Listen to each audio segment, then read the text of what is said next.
पाइरिबा चे सिदा इरिबा वहाइसिंग असे मसी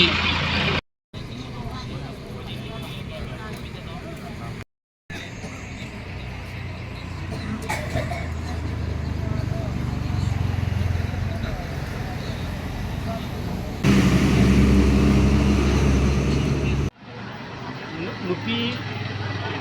अहुम अदुगा अंगांग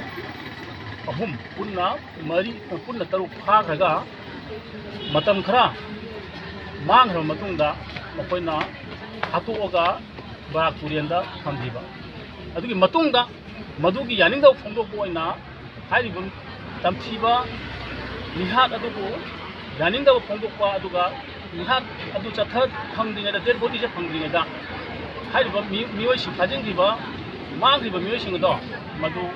थादोकनबगिदमक्ता जिली नाटी कमिटीना 48 आवर्स पुंग निफुगा निपानगी जनरल स्ट्राइक चथरकांदा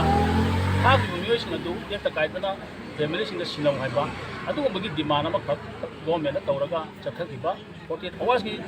जनरल स्ट्राइक मनुंगदुदा इहौ हौजबा छात्र अमा अखोय कमंगहादगी छात्र अमा हुंदाकुम अथौबा कोबा अंगांग अमा अखोयगी स्टेट एक्टर अखोयगी सीनियर एसपी नेक्टरना लुचिंगबा मखोयगी टीमना हौजी फाउददी अखोय मदु मखाता थिजनबगी प्रोसेस लैरी हारिबा निहात अदुसु पुन्ना कंडेम तौबगा लोइनना अखोय मदुगी इहौदा अदुगुंबगी थौदोक थोखरा मतुंगदा जिरीबामगी इंसिडेंट अनि मियो तरुकी इंसिडेंट निपान की इंसिडेंट अदुगा मियो अमगी पुन्ना मापन की इंसिडेंट सिंग असे मसिबु सौगटपा ओइना तोंगान तोंगानबा मफमसिंगदा जिरीबामगी नतबा अतोपा मणिपुर अदुगी मपान मणिपुरदा तोंगान तोंगानबा इहौ मयाम लाखी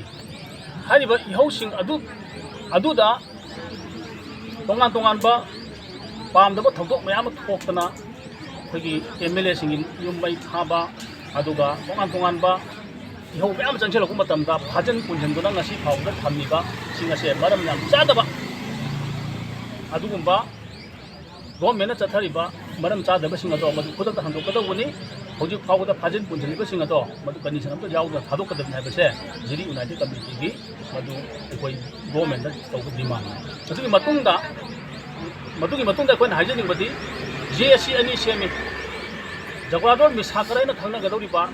जगुरादोर की तमथिरबा मिहाक मियोय निपान की तमथियो मिहाक की जेएससी अमा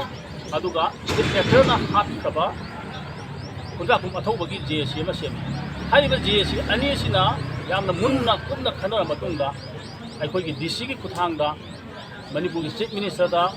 मेमोरेंडम सबमिट तौर मतुंदा मखोय करिगुंबा खरा कंडीशन खरा यानरा मतुंदा खुदाकुम अथौबा की जेएससी सेम मतमदुदा जेएससी मार्क ची सिले मार्क की खुदक सिले अदुगा सोंबा अंगांग अमा हुजी गुवाहाटीदा लायंगिबदो मदुगिसु जेएससी ना गवर्नमेंट डिमांड अमा तौई हारिबा डिमांडो महांगा करिगुंबा सोकपदा सोइबदो फत्रिबावदा लायंगिबा मसी गवर्नमेंट यामना ने करिगुंबागी मागी फाइनेंशियल असिस्टेंस पिबियो अदुगा करिगुंबा सोइपंगाम थोक तारगदी अदुई कंडीशन सु थमगिबनी अदुसु नसाई आइना सनबदा डिमांड तौजगे अदुगा जिरीगी अमदी मणिपुर की अकनबा इहौ अमा लाइब सरकसिदा मणिपुर गवर्नमेंट अदुगा central government arm forces special court act AFSPA reimpose तौसलकसे मसी यामना मरम चादबा गवर्नमेंट सिगी मखोइना तौरिबसे मसीगी अस्पासी याम थुना लोकदबनी मसीगी इहौसे मसीना मरम ओइरकांदा अतोपा मणिपुरदा हानदगी हौना इरांग कंसललेबल लैरिबसे मसीगी इहौसिगा मु प्लस तौसलकांदा याम कनबा इहौमा लाक्त्रिङैदा अस्पासे रिपोज तौसलकपसि लौथोकपिनबा अपील तौजै जेओसीगी साइडतगी मदु मखोयगी तौरिब एक्शन सिंगदगी मतुंग इनदी मदु कया यामना एक्शन जिकंदब माली मरमदी ngasi फावबद एनआई ना लौगिब केस मयाम लैग्रे हारिब केसिंगदुदा चेनब मियोइसिंग ngasi हागिब खबुदि फारेको मरुओय तपाकी एरिया सिंग लैबा चेनब मिसिंगदि याम लाई फाइ ꯑꯗꯨꯒ ꯍꯤꯜꯁ ꯑꯦꯔꯤꯌꯥꯁꯤꯡꯗ ꯊꯣꯛꯄ ꯊꯧꯗꯣꯛꯀꯤ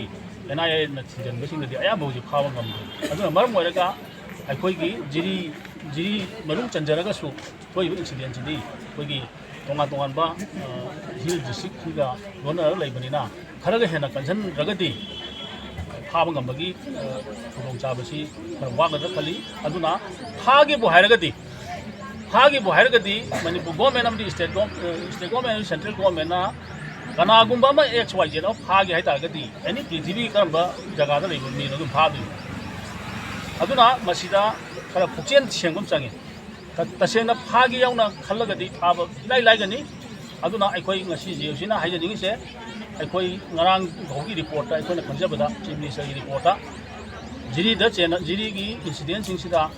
ꯆꯦꯟꯅꯕ NIAꯒꯤ ꯀꯦꯁꯇ ꯆꯦꯟꯅꯔꯤꯕ ꯃꯤꯁꯤꯡ ꯃꯁꯛ ꯈꯔꯗꯤ ꯈꯪꯉꯦ ꯍꯥꯏꯔꯦ ꯃꯁꯛ ꯈꯔ ꯈꯪꯉꯦ ꯍꯥꯏꯇꯥꯔꯒꯗꯤ ꯀꯔꯤꯒꯤꯗꯃꯛꯇ ꯄꯨꯡ 20 ꯃꯅꯨꯡꯗ ꯑꯗꯨꯝ ꯐꯥꯕ ꯉꯝꯃꯦꯕ ꯀꯅꯥꯒꯨꯝꯕ ꯑꯃ ꯗ꯭ꯔꯒꯀ ꯃꯔꯤ ꯂꯩꯅꯕ ꯅꯠꯇ꯭ꯔꯒꯅ ꯀꯔꯤꯒꯨꯝꯕ ꯀꯦꯁ ꯑꯃꯒꯤꯗꯤ ꯑꯦꯅꯤ ꯁ꯭ꯇꯦꯠꯇ ꯗꯦꯜꯂꯤꯗꯒꯤ ꯐꯥꯏ ꯍꯥꯏꯔꯦ ꯃꯅꯤꯄꯨꯔꯗ ꯊꯣꯛꯄ ꯊꯧꯗꯣꯛ ꯑꯃ ꯅꯠꯇ꯭ꯔꯒꯅ ꯑꯃꯦꯔꯤꯀꯥꯗꯒꯤ ꯐꯥꯕ